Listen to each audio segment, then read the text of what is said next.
equidade. Preste bem atenção, meu querido irmão, e fique atento no que diz respeito a pecado. Fique atento no que diz respeito à iniquidade. Pode estar tudo bom, pode estar prosperando, pode estar crescendo, pode estar tendo harmonia dentro de casa, dentro da igreja, no local de trabalho, pode estar caminhando, pode estar ganhando campo, pode estar pregando, pode estar louvando, pode estar até fazendo a obra de Deus, pode estar visitando, pode estar pelejando, pode estar batalhando, pode estar indo avante, mas quando entra o pecado, quando entra a iniquidade, pode saber que vem destruição, pode saber que vem derrota, pode saber que Deus vai tampar os seus ouvidos, pode saber que a situação vai ficar difícil, pode saber que a situação vai ficar mercê ao próprio, porque tem pecado,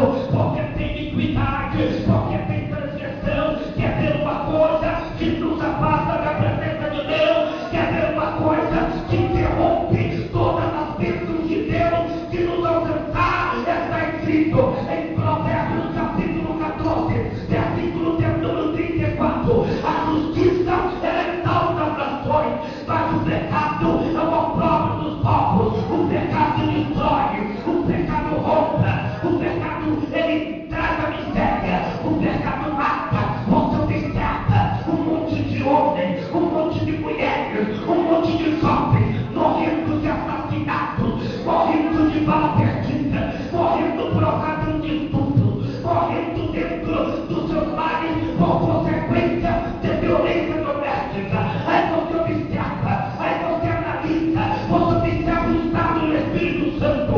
Segundo o IBGE, o segundo estado mais violento do país. Sabe por quê? Porque vem pecado. Sabe por quê? Porque vem iniquidade. Sabe por quê? Porque vem transgressão, que é a violação da lei. A Bíblia diz em Romanos, capítulo número 6, versículo número 23, que o salário do pecado é a morte, o pagamento do pecado é a morte, o pagamento do pecado é a escuridão. O pecado rouba a prosperidade, o pecado rouba a saúde, o pecado rouba a paz, o pecado toma posse da harmonia, aonde pode ter até alegria, pode ter até felicidade. Entrou o pecado, acabou com tudo. Foi o caso do profeta, foi o caso da situação da nação judaica, que estava perante o profeta Abacuque.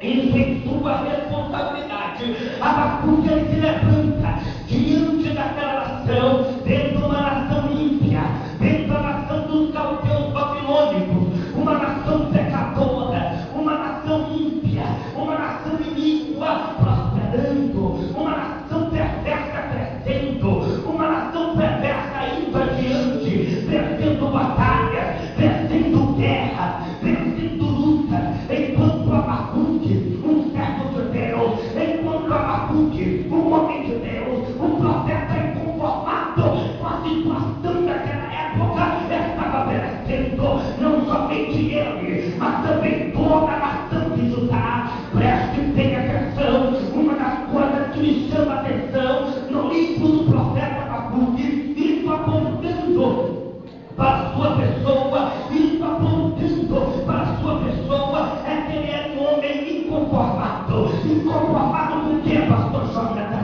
Inconformado com o pecado, inconformado com a iniquidade.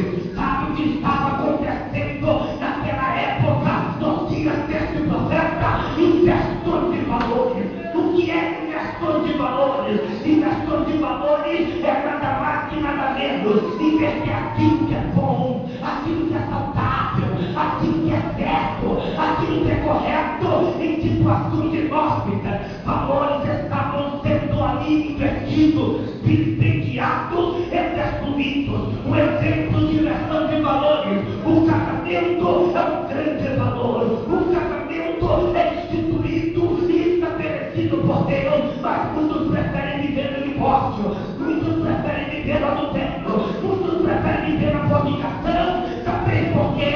Estão invertendo os valores, estão destruindo os valores, estão acabando com os valores.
Deus, porque Deus disse para Abacuque